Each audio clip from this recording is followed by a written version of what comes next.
dengarkan itu yang bentur-benturkan, mohon maaf. Ini sepertinya ada kekuatan masif, ada kekuatan sistematis, punya agenda tertentu yang pasti menginginkan keburukan untuk umat Islam. Dibentur-benturkan, habaib dibenturkan dengan yang katanya ulama pribumi dibenturkan dengan yang katanya migran Yaman, saudara. Padahal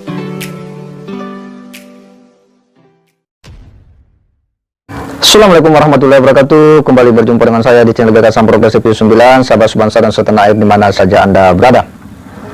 Ada sebuah pernyataan yang cukup menggelitik dari Habib Hanif, di mana dia mengatakan bahwa ada upaya adu domba antara sesama umat Islam, antara sesama tokoh-tokoh panutan umat Islam, yakni para habaib dan para kiai, ya, para ulama, ya.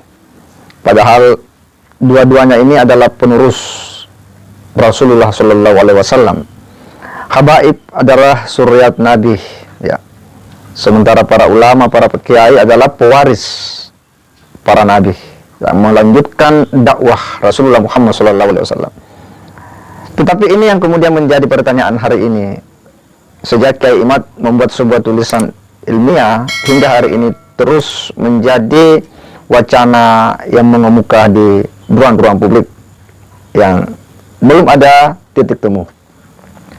Kiai Imad jarang muncul di publik, ya, hanya tulisan-tulisan yang bisa kita baca dari beliau untuk mengetahui bagaimana dia mengikuti jalannya ya ramainya hiruk fikih ini. Dan Habib Hanif itu dalam salah satu ceramahnya, sepertinya dia betul-betul ya nampak kesal, ya, dan marah karena ada upaya-upaya untuk kemudian ya memecah belah, ya, menurutnya mengadu domba antara para ulama dan para habaib. Seperti apa ceramah dari Habib Hanif? Kita simak dulu sama-sama. hati-hati ibadallah, belakangan ini luar biasa. Kita lihat ada upaya adu domba yang begitu luar biasa di tengah-tengah umat, saudara. Antar ormas dengan ormas dibenturkan, khususnya antar habaib dengan kiai terus dibentur-benturkan, saudara. Padahal dua-duanya sama-sama penerusnya baginda Nabi besar Muhammad sallallahu alaihi wasallam. Para habaib, para dzurriyyah Rasulullah, mereka yang dikatakan oleh Nabi sallallahu alaihi wasallam, taraktu fikumul thaqalain ma in tamassaktum bihima lan tadillu ba'di abada, kitabullah wa itrati ahli baiti. Apa kata Rasulullah sallallahu alaihi wasallam? Aku tinggalkan kepada kalian sepeninggalanku, kata Rasulullah sallallahu alaihi wasallam, ats-tsaqalain, dua pusaka yang mana kala kalian pegang teguh dua pusaka tersebut, kalian tidak akan tersesat selama-lamanya, saudara. Apa dua pusaka tersebut? Kitabullah Al-Quran, wa ahlu baiti, keluarganya baginda Nabi besar Muhammad. Jadi ini peninggalan Rasulullah, saudara. Di sisi lain para ulama, para kiai, para ustadz yang istiqamah, mereka adalah warathatu Rasulullah, para pewarisnya Nabi. Kita sama-sama tahu hadis, sama-sama hafal, al-anbiya lam yuwarithu dinaran wala dirhaman wa innama warathul ilma. Para nabi mereka tidak mewarisi dinar, tidak mewarisi dirham. Yang mereka warisi adalah ilmu, saudara. Al-ulama warathatul anbiya, para ulama adalah pewarisnya Nabi. Habaib dzurriyyatu Rasulillah, ulama warathatu Rasulillah. Demi Allah, kalau habaib, ulama, kiai yang pertama dibenturkan, yang pertama rugi adalah umat Islam, saudara. Betul atau tidak? Betul atau tidak? Yang pertama rugi umat Islam, yang pertama rugi adalah muslimin. Dan yang pertama tepuk tangan ketika habaib dan kiai dibenturkan adalah syaitan, saudara. Iblis yang memang menginginkan agar umat Islam tidak ada kebaikan di dalamnya, saudara. Oleh karena itu, saudara, mari sama-sama dengan keberkahan Haul Habib Saleh kita rajut kembali persatuan. Hati-hati, hati-hati, saudara. Mari kita lihat bagaimana dulu para sahabat dengan ahlul bait.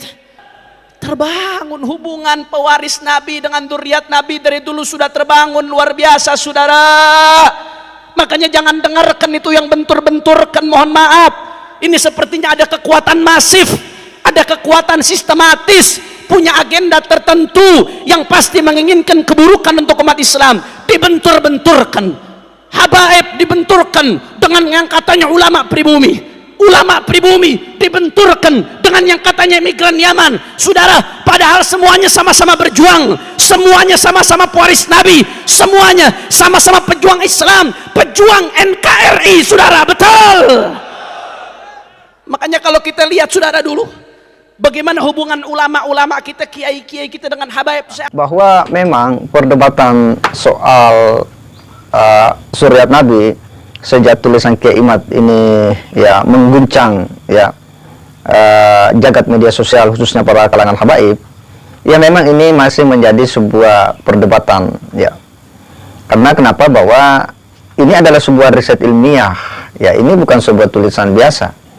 Tentu tidak mungkin Kiai Imad ya tidak membuat sebuah analisa yang dalam, sebuah kajian dengan mempertimbangkan dampak sosiologis yang ditimbulkan dari tulisan itu sebelum kemudian disampaikan.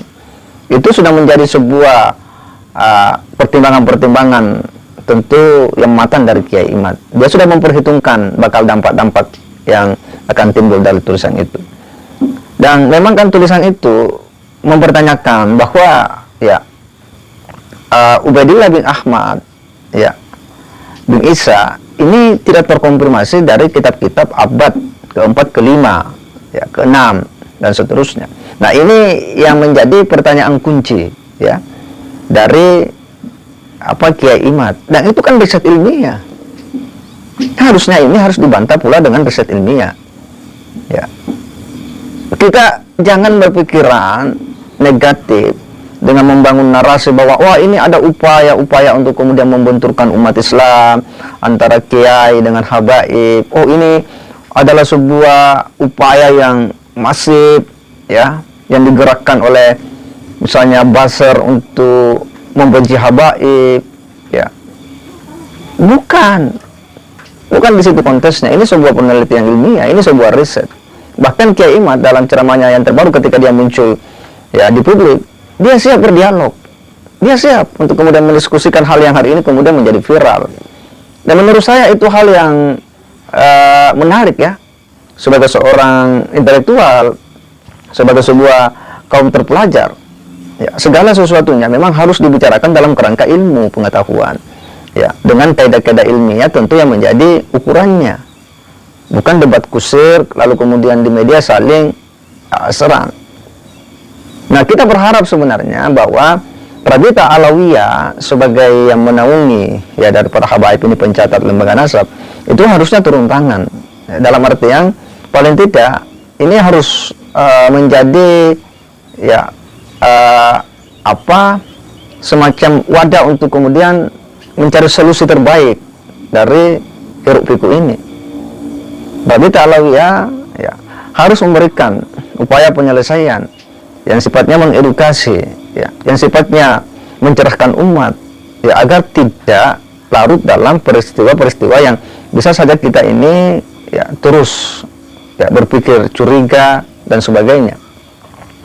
Karena yang problem ini adalah masyarakat awam yang tidak punya dasar-dasar ilmu agama ya, yang tidak punya dasar-dasar pengetahuan tentang nasab, dan ketika dia ikut bicara ya ini kan berbahaya. Bagi kita kalangan terpelajar tentu ya kita bisa membuat ya standar-standar tersendiri, ukuran-ukuran tersendiri untuk kemudian menilai ya apa yang hari ini kemudian menjadi viral. Tetapi masyarakat awam yang mungkin fanatik ya ini kan berbahaya. Nah, karena dia hanya melihat apa yang kemudian muncul ke permukaan.